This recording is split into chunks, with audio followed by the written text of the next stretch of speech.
Gritty's got a pack with the mummies. Like, there's just... It's so funny. I think Gritty's trying to hunt the mummies. Whoa. He can be a mummy hunter. I think that's fine.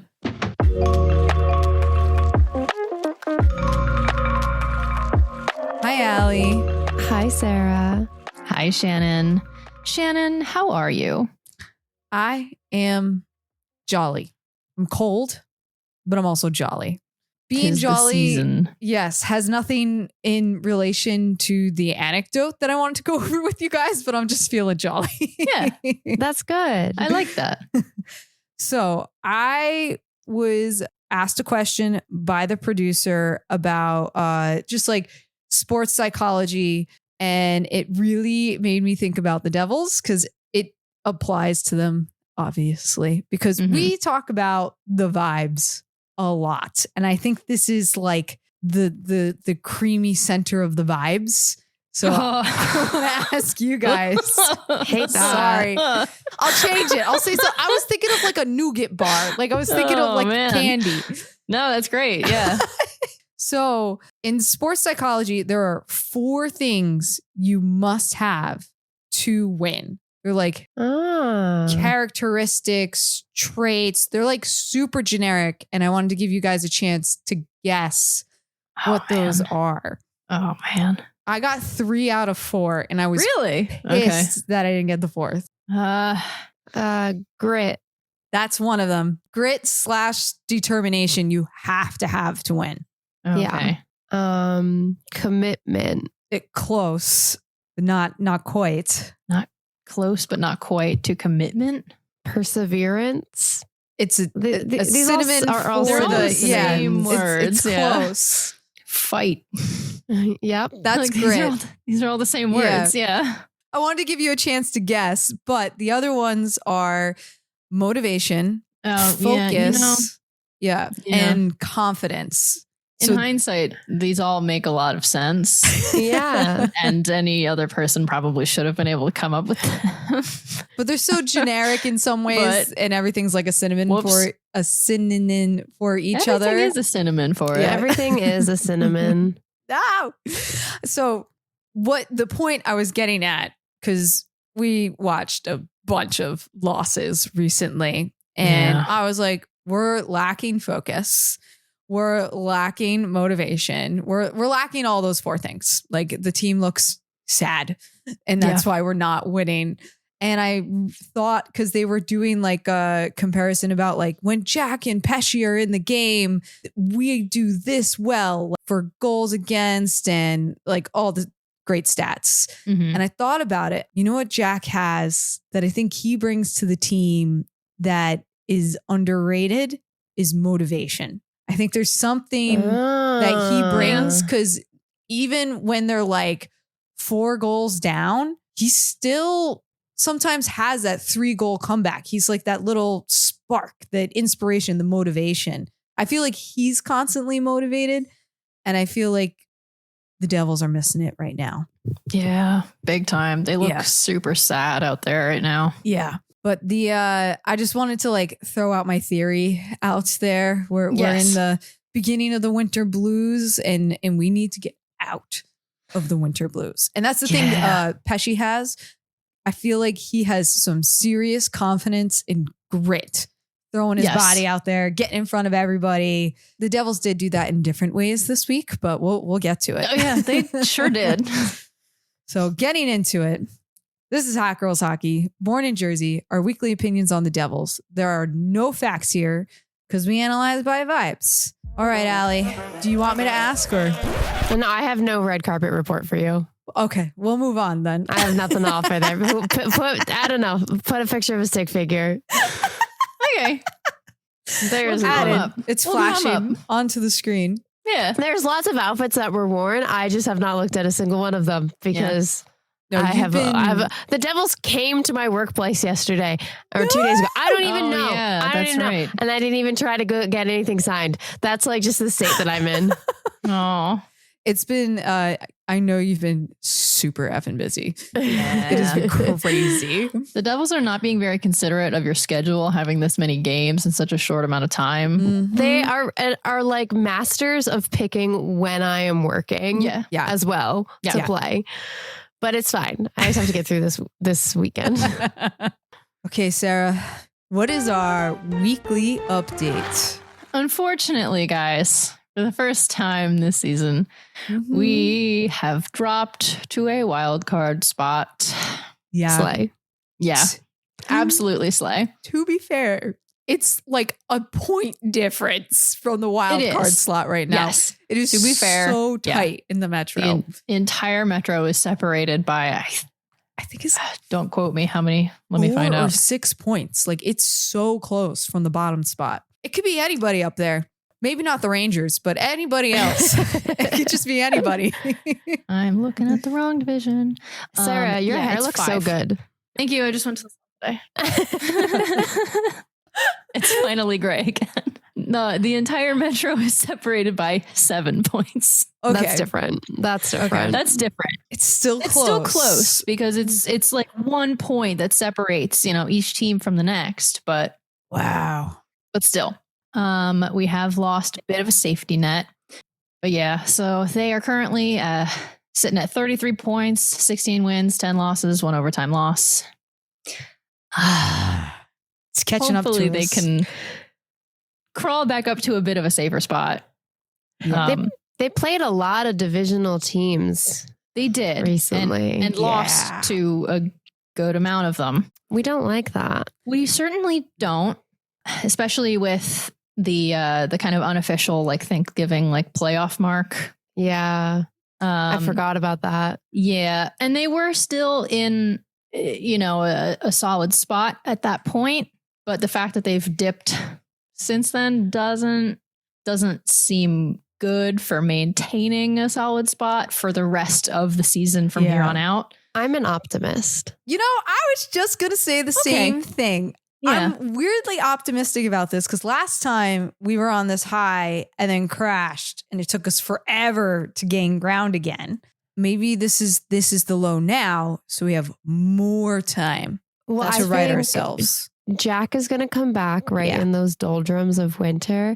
Yes. And I also think that Timo Meier March Madness is coming. That's true. Ooh. We hadn't considered Timo Meier March Madness. Because we have so many games and we're just going to run through things. And I wanted to ask you guys, I'm having a defenseman problem right now. Yeah. Oh? Because in time, eventually, I don't know when, but Kovacevic is supposed to come back, right? Yep. Yep. I loved him playing with Siegenthaler. I love Luke and not Nemitz. I love Luke and Pesci as a pair. Yeah. Fantastic. That's a great pair. Yep. Don't mess with those. And then I also think Dougie and Brendan Dillon do really good together. Mm-hmm. And I have no room for Nemitz. Yep. So I need Nemitz to become an offenseman because the way he scores, you want him to be Brendan Smith. We do want him to be Brendan Smith. Yeah. I think that's what he needs to do. I think he needs to move to offense because I don't want him to leave. No, ever. Someone else will get injured. That's also true. Yeah. I had the same thought, but I also don't want them to. It'll happen. But it is inevitable with the way this team is built. Yeah, it's true. But I just had this internal dilemma. I was like, I don't want to sacrifice any of them. Can we change his position? Oh, and that's not even to talk about what we're going to talk about in a moment with the whole Quinn Hughes situation. Oh yeah, it's ugly. It's things are confusing right now. Mm-hmm. Mm-hmm. But anyway, speaking of the whole injury report, Cody Glass is back again. Dodonov is out again. There was an image of him at the hospital actually where he has a cast on his hand again. So I don't know if he re-broke it or what, but and Dylan played 1,000 games. We'll get into that later. Oh yes, we will. Elsewhere around the NHL, the Quinn thing. Is he gonna be moving sooner than we all thought? He was asked if the Canucks have a chance to keep him a little while back. And he said, as far as that question, I'll answer it with my actions next summer. Oh, yeah. So that's pretty blatant. But yes, that would mean that if he's coming here, which everyone is kind of assuming that it would just be here, what are we going to have to do for that to happen? I don't like any of the potential trades that have been thrown out there as potential options. Some of them have been bananas. Like, yeah, I get people are throwing Nemitz and Dougie, but they're also including Mercer and Bratt. No, that would not be worth it. Absolutely not. They're cornerstones. Any trade that involves losing Bratt, not worth it. No, I don't care who it is. It will never happen. People and I who say are this as someone who wants Quinn on the team. That should never happen. That would be insane. It would never. Would not be worth it. No. I also think Quinn, I just wonder if he's going to pull, like, I don't know how close they are as siblings. Like, if he's just going to pull the older sibling shit and just be like, oh, okay. Well, that would be even more of a reason. I would be like, I'm not playing with you guys. I'm going to go make my name on another team. No. I think he should be really funny and go play for the Rangers. See, there's rumor that the Flyers are also interested in him. I think that would be hilarious. If they did that, it would be for like a year at maximum. Wow. And the amount of money just walk over here, which would be hilarious to have Philadelphia pay a hefty amount for Quinn Hughes and then lose him immediately. Yeah. I feel like it'd be more satisfying to see him go to the Rangers because it's right across the river. Right. But the Flyers just feel a little far. Yeah. That would be amazing. I don't want all three Hughes brothers on the same team. I don't know. I think there's something there. I guess we'll see when the Olympics happen. I want to see it in the Olympics. Yeah, I want to see it there. I want to see those dynamics. I need a test run first. I don't have like a reason based off anything other than the fact that I'm a hater. Okay. And I'm a contrarian. Yeah. It's honest. I have nothing if not honest. Yeah. That's what we do here. We say things honestly. We tell the truth. We tell the truth. Yeah. The other elsewheres around the NHL are not great. This one's actually not around the NHL, but I looped it in here because it's related to the other one. Carter Hart had his start with Vegas. Gross. On Tuesday. Big gross. And they made this whole big stink about how he was, teary-eyed and it's such a great return. He hasn't played in 600 whatever days. Like, well, gee, why did he not play for that long? And then the same week, Cal Foote signed an AHL contract with the Chicago Wolves, which is the Carolina affiliate. Wow. And what the hell? The hell is going on with this sport? Gross. I'm honestly more confused that the Chicago Wolves are for Carolina than not being for the Blackhawks. I don't know why they do it that way, but that is how they do it. The Kalamazoo Wings, you would think, would be a Detroit feeder team. They're not. I don't know. And then outside the NHL, Olympic related things, they have mandated that neck guards will be mandatory for all 2026 Olympic hockey players. Which is good for two reasons. One, because it's safe. And two, possibly the more important reason, it's sexy. Yes. They look cool. They look hot as hell. Yeah, I'm very excited to see the whole team in them. Mm-hmm. Yeah. Yeah. And I wonder, I don't want to see men's slutty little ankles, but I do want to see a slutty little neck in a neck guard. Yeah. It's like a sock for the neck, really, if you think about it. And it's very flattering. Yes. Oh, man. And then the other thing is that they have speculated that the Olympic rinks are going to be a little bit smaller than anticipated, which is interesting considering how they're usually much, much wider than typical NHL rinks. Yes. But this one's going to be a little bit smaller than a typical NHL one. So I'm kind of anticipating there might be a little bit of collisions. Yeah. The budget was tight. Yeah. And it's also apparently not done being built yet. Great. That's my couple weeks. Favorite part. There has been wild rumors about all of it not being ready, being 5 feet smaller. Possibly the ice is going to be too shitty that they won't approve to play on it and they'll have to go up to Switzerland or some shit. Like, it's insane. Because there's no backup plan was another rumor. I got all this obviously from 32 Thoughts. I love the speculation. I love the what is going on because they don't have it together. But this is like normal Olympic. Nothing's ready before the Olympics, the day before the Olympics. But this how? You guys have known for how many years? Extra bad. Yeah. It's crazy. Speaking of crazy, did you know we have a discount code for $20 off your first SeatGeek purchase?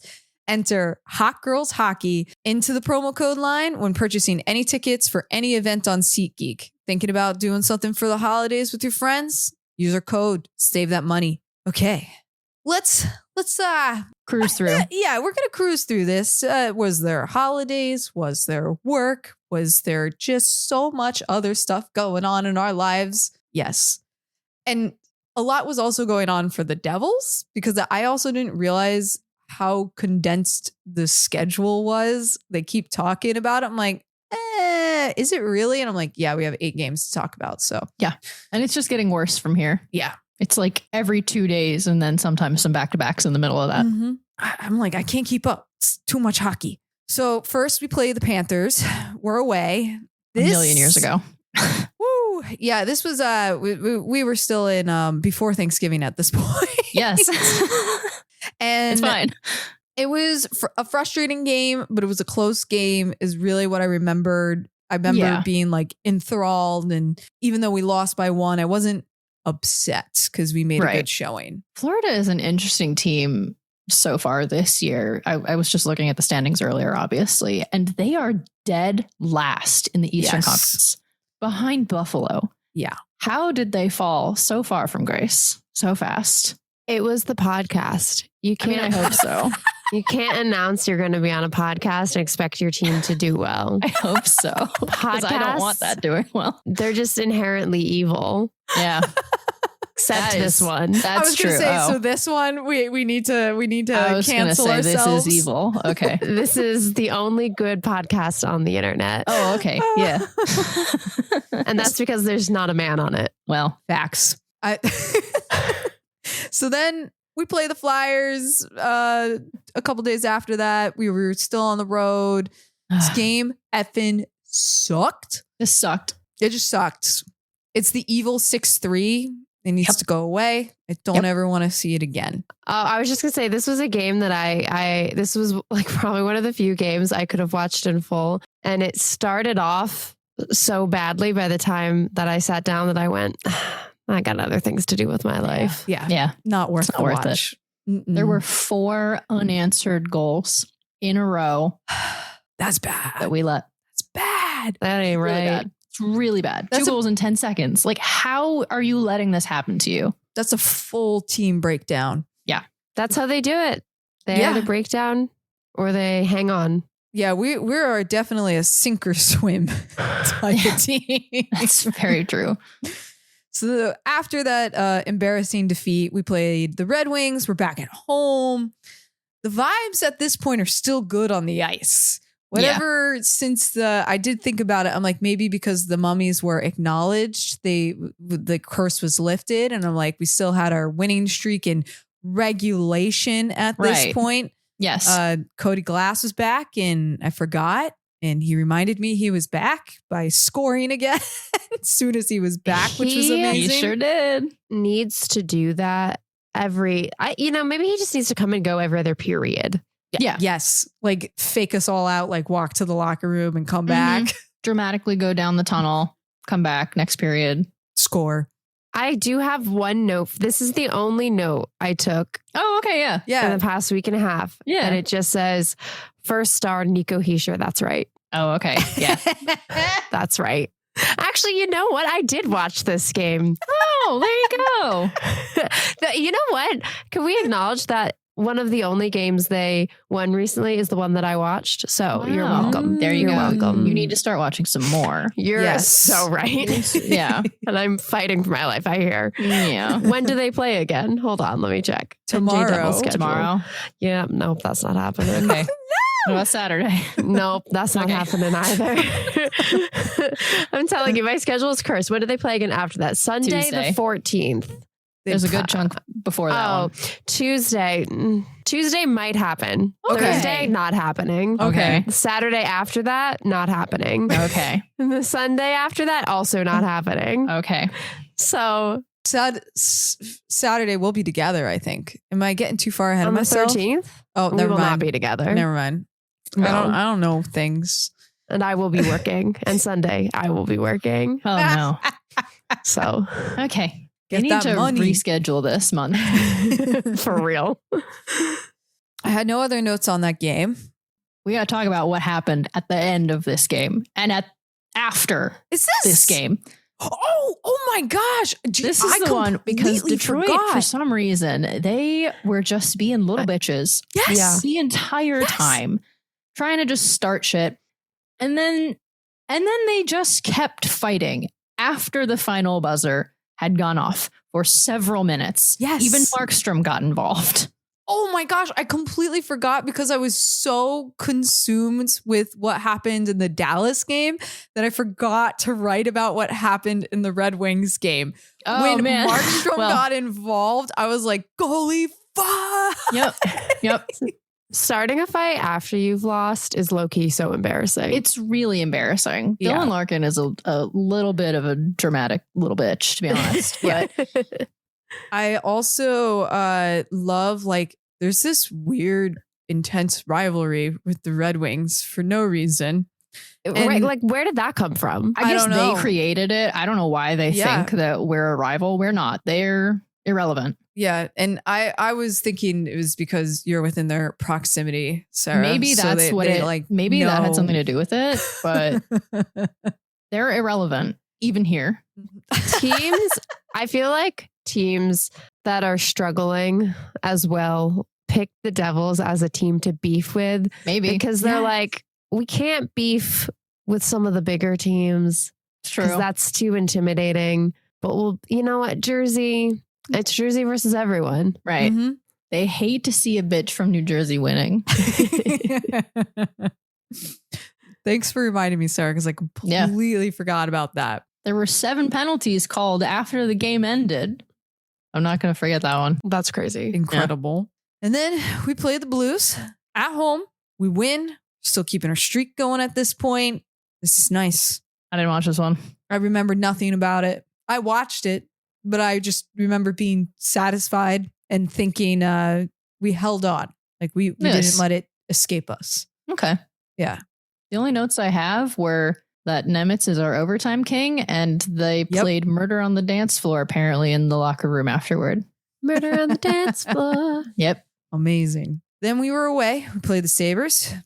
Love this. Shutout 5-0. Yeah. It was so dramatic of them. Yes. 5? I just heard it was a great game. This is one of those ones I did not get to see. Timo and Nico, honestly, in these stretch of games, despite losing a good amount of them, Timo, Nico,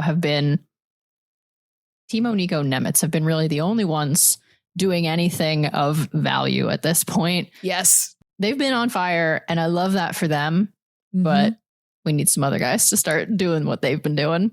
We need to spread the wealth again. Grits is trying. Grits is always doing his best. I think he got 2 in this game, which is great, you know? Siegenthaler is also just trying to fight everybody in every single game. He got to a little bit at the end of the Red Wings one, and he did a little bit further down the line too, but it's just been like a consistent theme in all of these games is that Siegenthaler really wants to fight people. If that's what he needs, I guess let him do it. But I just don't want him to get injured. I need him to remain. I don't want him getting game misconducts. The ice. Yeah. Oh, we're going to talk about it. Yeah. We'll fast forward to it. We can fast forward. Yeah. Because I don't remember this one very much. Played the Flyers. This ended our winning streak of winning on home ice and regulation, and we move on from it. It was a bad game. It was just a bad game. Yeah. Hate this game. Okay, this is the one with all the horrible penalties that were that the refs missed. Yes. I did watch some of this, and that was a classic. It seems to happen in particular when they play the Flyers. Yes. And I have I have true tinfoil hat conspiracy theories. Put my hat on. That are that perhaps irresponsible to share. Do but it. I think Gritty and the mummies are somehow to blame. Oh. You think there's a mummy in Gritty? The thing is that we're okay. So the whole origin story of Gritty is that he like crawled out from under. Oh, that's true. You're right. The center. That's true. Whatever their arena is called, I can't remember. Wells Fargo or something. Wells Fargo, that's right. And the mummies are under the Prudential Center. Oh my God, you're right. And if you do some really harebrained things, you can link that together. And all I'm saying is I think Gritty runs Mafia, and I think the linesmen work for him. I was going to say essay. Yeah, the Flyers linesmen bad. Yes, horrible. lame. This was one of those times where even the announcers cannot agree and don't understand what is going on. Specifically, the worst, the height was the high sticking call that was missed on Luke. Yep. Egregious. Like, it was just insane that they missed His lip it. was bleeding. It should have been a 4-minute it should have penalty. been a penalty, period. And they called a soft slashing one later to kind of make up for it. But at that point, there was not enough minutes left in the game to really make it up. And we go on the empty net. And this was the other call that I disagree with. So I forget who was on the breakaway, but me too. Like tripped them, and the ref immediately said automatic goal on the ice.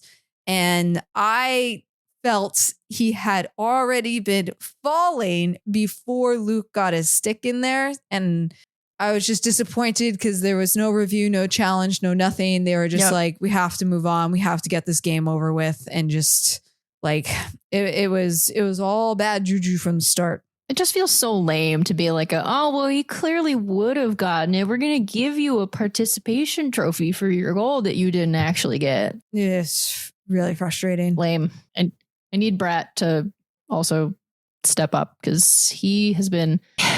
Granted, he's the assist king, and he's been, he's still been working on those assists. It's great, but he hasn't scored in how long? And he keeps just like fanning on every single shot, every single like pass that is like brought to him. And it's like, where has he been? Where's he going? If I go back to the 4 points I made at the top, maybe it's a confidence issue. Maybe it's a focus issue. I think motivation is, I think it's not a coincidence every time Jack goes out on injury, they do worse. Yeah, I agree. Very true.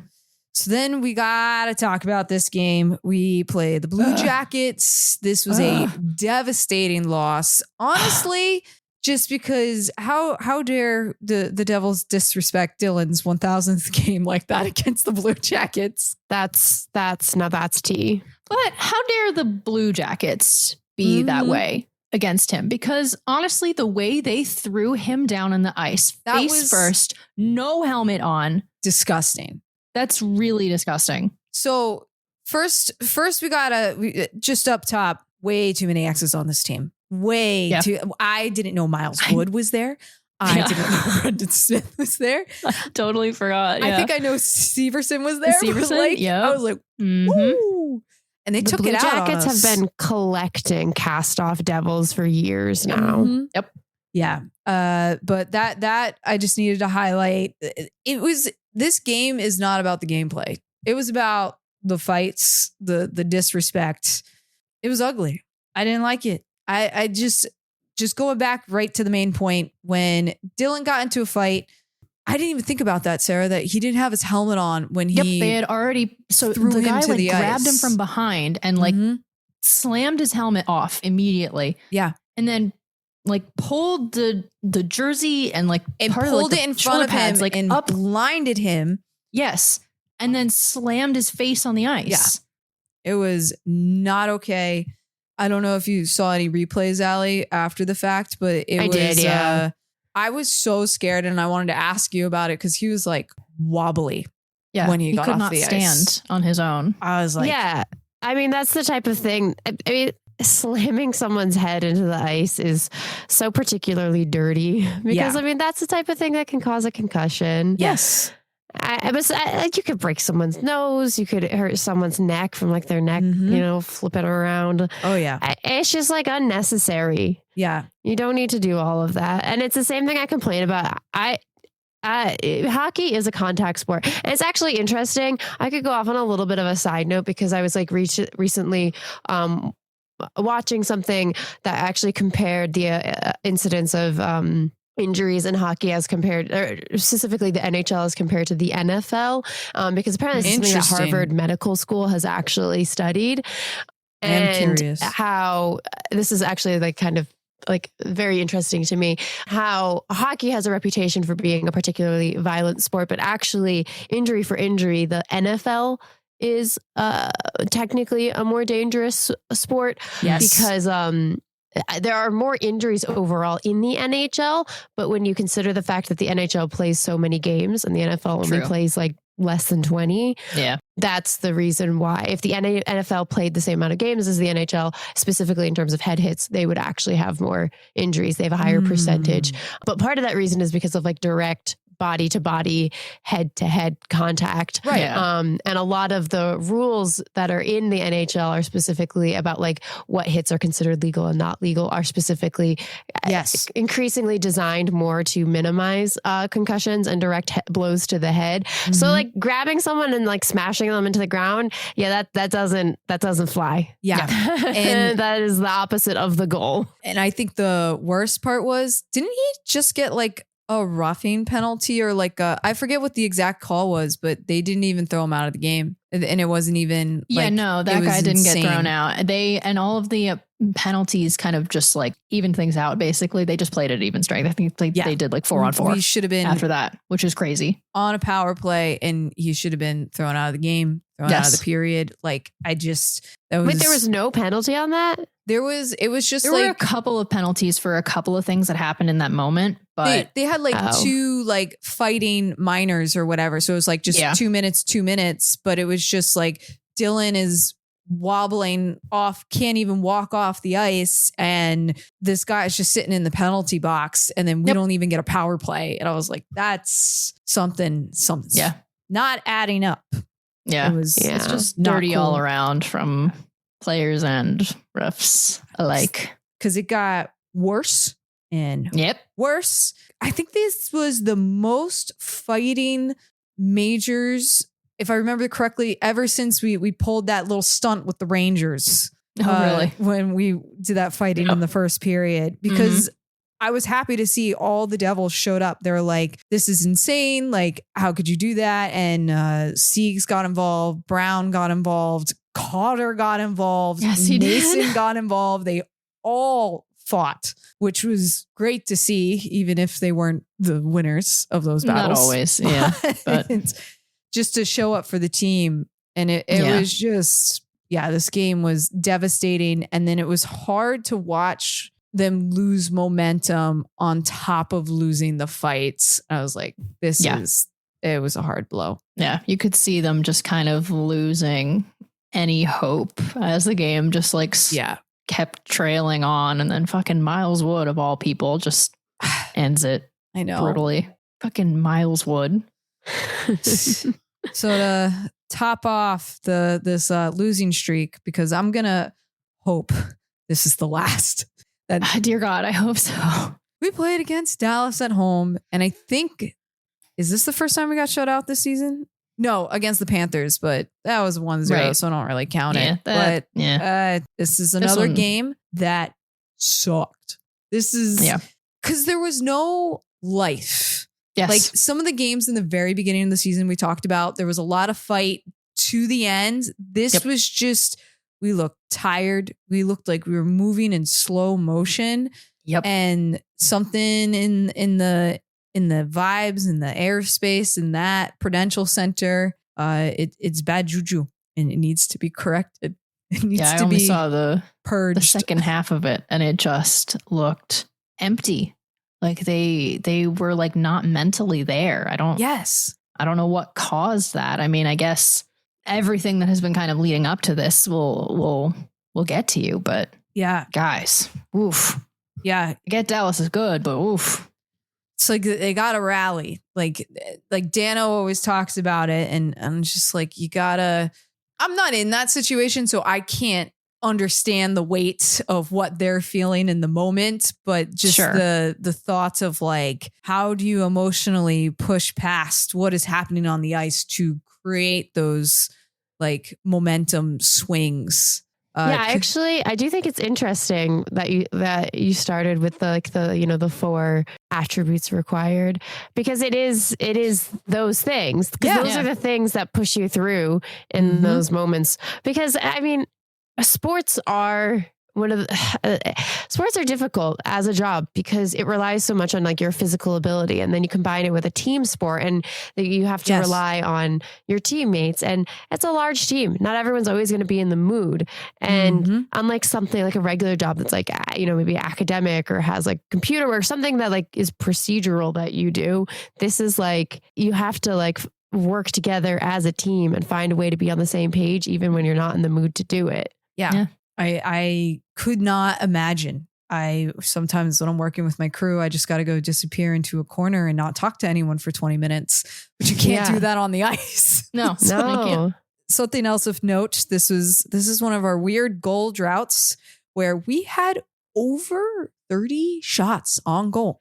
That was insane. Nothing went in. I'm like, what's the magic barrier? Is there a magnet in the puck? Like, what is going on? Like, what is the offensive? I can't even call it an offensive breakdown. This is what happens. This is just, why? Well, I don't know. But this is what happens when they start acting wacky. It just doesn't go in. Yeah. So weird. The depth that this team sort of seemed to have at the start of the season has completely disappeared. It's a domino even effect. The top 6 is having a hard time producing anything. Yes. And we can't just say like, oh, Jack's not here. That's not good enough. No. Yeah. Because we did okay in the beginning without Jack. Like we were still winning. There was still that energy was there. Yep.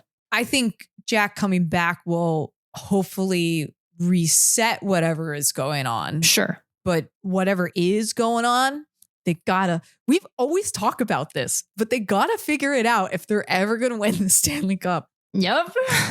But I think that what they're going to need to do if they want to get to a place where they can win the Stanley Cup is they need to fix some of the composition of the team and not have like AHL caliber guys being centers.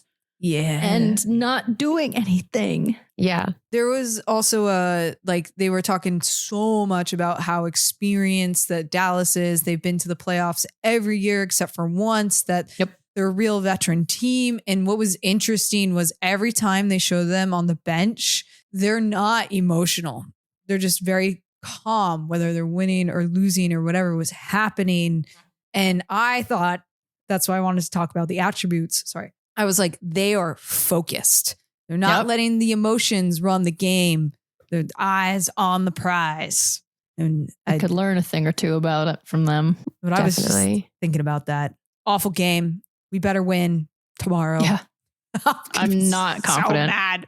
But we'll see. If the losing streak will eventually end. It has to, right? We hope. Right?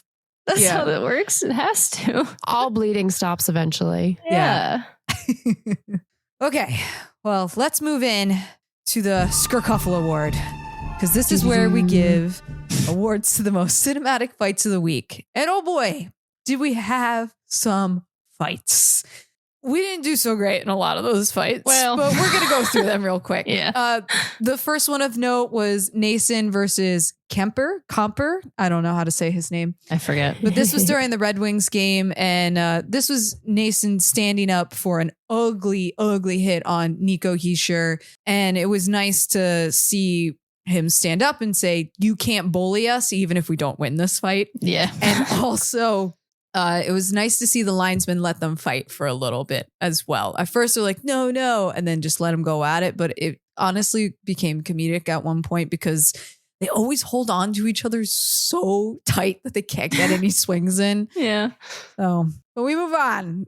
And we got to talk about, well, there was also the end of the Red Wings game, which I completely forgot. Love that Markstrom got involved. Yeah. I want to see him fight. That is, I would love a goalie fight. Yeah. the most satisfying. Like, Yeah. all right, Blue Jackets. There was a lot of nonsense happening here.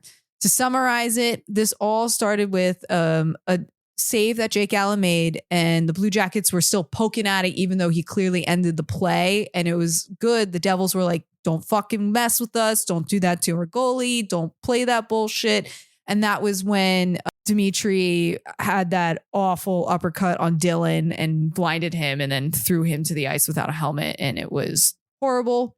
Dylan walked to the locker room, and then everyone came after that to stand up for him, which was nice. Even when Dylan came back, Nason went out there, Cotter went out there. They all showed up for Dylan. And the best was Siegenthaler, like Brown started it. Siegenthaler finished it. Yeah, he kind of had to. Yeah.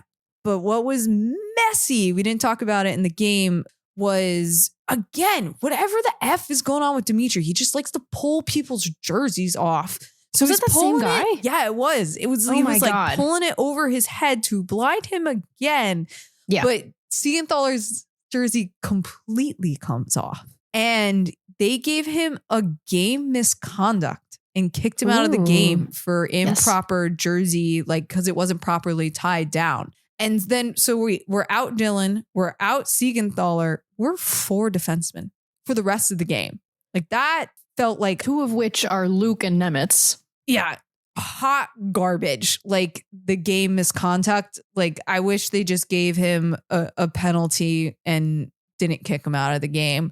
But I don't know enough about like the rules and how dangerous that is. But it felt extreme. This pissed me off so much because it's obviously a tactic that this guy uses to try and win fights by clearly pulling the jersey over the head, because clearly was able to do it twice in this one game. So the fact that it is automatically a game misconduct to the person that it happens to, I'm like, he pulled his jersey off. Like, I don't understand. I don't know enough about it. Maybe this will be the thought line question we write in. But I wanted to sum up for you guys how I felt about these Blue Jacket fights, because I can't give it an award, but they were messy, messy, messy. And I'm talking drunk fights at the bar messy. My metaphor for this, or I'm talking like as if the Devils and the Blue Jackets were in the middle of a divorce, right? Like the paperwork's going through, but it's not all official yet. And the Blue Jackets decide to cause a scene at the bar because they saw the Devils with their new man, even though the Blue Jackets were also going to the bar to meet up with their new man. But the Devils can't date around, so they have to take it out on them. And even though the Blue Jackets are the ones who threw the drinks, started the fights, they're crying victim, but the Devils got kicked out of the bar. Damn, that's so true. That's what this felt like to me. It was messy. It was ugly. That's so good. So, all right, moving on. Okay, Allie, what are the whispers on the Twitter wins this week? I do have one whisper. Hold on. Okay. I'm like locked on my... Wow, I scrolled down. Is it real? Is it real? I totally forgot that this happened, honestly. Whoa. Yeah, this was, This is fun. This is just even in my busy life, I was still able to catch this little morsel of gossip. Yep. I don't remember exactly now what day this photo was posted, but I've talked on here before about Dumois, the rather notorious online gossip, celebrity gossip, Instagram. Well, someone submitted a photo to Dumois stating that, and in the photo, there's a guy in a white shirt on a date, what appears to be a date with a girl in a red shirt, and someone says, Tate McRae on a date with a guy, parentheses, had a broken arm / wrist, close parentheses, at Anton's tonight in West Village. Just right at top, the most unbelievable part of this picture is that he has a beard. Yeah, that's gross. I didn't know he could grow that. I don't know if we can call that a beard because it is exclusively just on the bottom of his chin.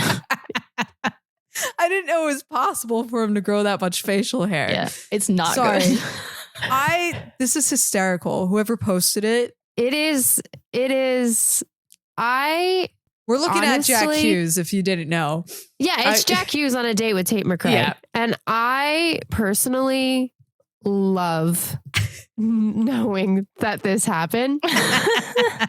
I did not know that Jack and his old girlfriend, I guess they didn't work out. So, I didn't either. Sorry to them. But the fact that if their breakup could give us this, that's all I've ever wanted. I think Tate McRae, this is the version. This is the role reversal of Travis Kelce and Taylor Swift. Tate McRae making her entire musical identity out of a hockey aesthetic. Yeah. To the hockey boyfriend. This is scripted. This is scripted. Yeah. And I love every second of it. And I hope they keep going out and I hope they have an amazing time. I want to see more. I want to see her at the game in the front row. Yes. I'm sure it'll happen She'll at probably some be point, like in honestly. the suites hidden to somewhere. the Prudential But Center. yes, I think this is fun. I'm glad that Jack's not down on himself and he's like, I got to make the most of this time. So this He's out there. He's pounding the pavement. He's putting in the work. He's on these streets looking for love. And I love that for Jack. This was the perfect morsel. This is so satisfying. Yeah. This is all we need. Is that what that second picture is? Oh, I just scrolled. Oh, the second picture. Yes. The second picture is, so after this photo was posted, obviously people figured out that this was Jack Hughes. Yeah.